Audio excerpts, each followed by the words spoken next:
We just got a big update about the September State of Play hosted by Sony, and not only is everything happening sooner than we thought, but this State of Play sounds like it'll be closer to a showcase based on these new leaks. What it do, Durag Nation? I'm back with super news, bringing you the latest superhero news in 5 minutes or less because I respect your time if you subscribe. So if this information was valuable, hit the like button so it will reach more people, but if it wasn't for you, change it to a dislike. Some PlayStation fans have been grumbling for months now about how Sony needs to step it up when it comes to games, though most are taking a victory lap after Astro Bot was basically declared Game of the Year. However, the fact remains, with the PS5 Pro set to be revealed, there has been pressure on Sony to get the ponies excited, not just about their future content, especially after the historic end of Concord, but to give them a reason to potentially spend another $400 to $600 on a new console. Well, that is reportedly going down soon. Previously, the leak god Jeff Grubb confirmed reports from a few months ago that Sony was planning to have a PlayStation event in September, but he clarified this will be a state of play, not a showcase, which generally comes with the expectation that there won't really be many first-party games on display, and instead Sony will be showing a larger variety of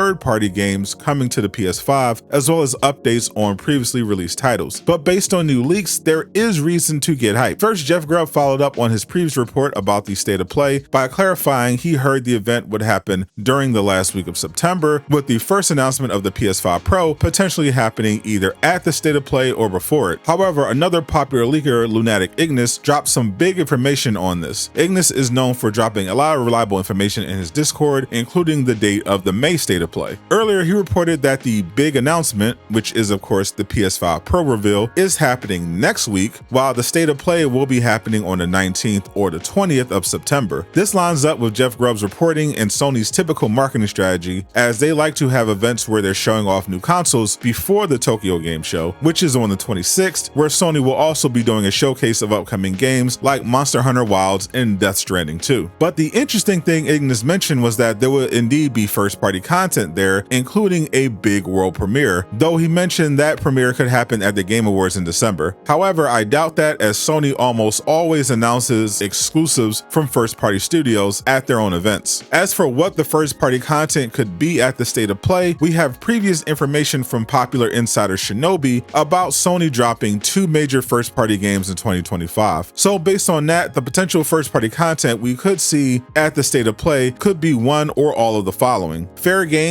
the live service competitive heist shooter from Haven Studios, which so far has only released a story trailer that people hated more than Concord, but reportedly Sony is internally happy with the game, so at the very least they'll be showing it off. There is also Ghost of Tsushima 2, whose development leaked a while ago, so fans are just waiting for the official announcement. Ghost is my favorite game of all time, and the sequel is easily my most anticipated game, so I feel like this would make the most sense as a big world premiere. That honor could also go to the unannounced new IP from Days Gone developer Bend Studios, or the rumored new game from God of War developer Santa Monica Studios. There is also, of course, the Marvel side of things. Spider-Man 2 has story DLC that is expected to be revealed after information about their development leaked both during the awful cyber attack and as part of the New Game Plus update. The DLC will include the villain Beetle and is expected to have a continuation of the Flame side quest from Spider-Man 2's main story, which introduced the origin story of the villain Carnage. There's also Marvel's Wolverine, the game that was hit hardest in cyber attack. Insomniac could potentially reassure fans who are concerned the game got a large internal delay by giving them a proper gameplay trailer or a release year. According to Jeff Grubb, there is a Venom spin-off game in development as well, so there's a chance that could also get a surprise announcement to encourage fans to invest in the PlayStation 5 Pro. And Marvel isn't the only superhero brand you should be looking forward to. The new AAA Invincible game got some exciting updates as well. Click the video on screen to learn more.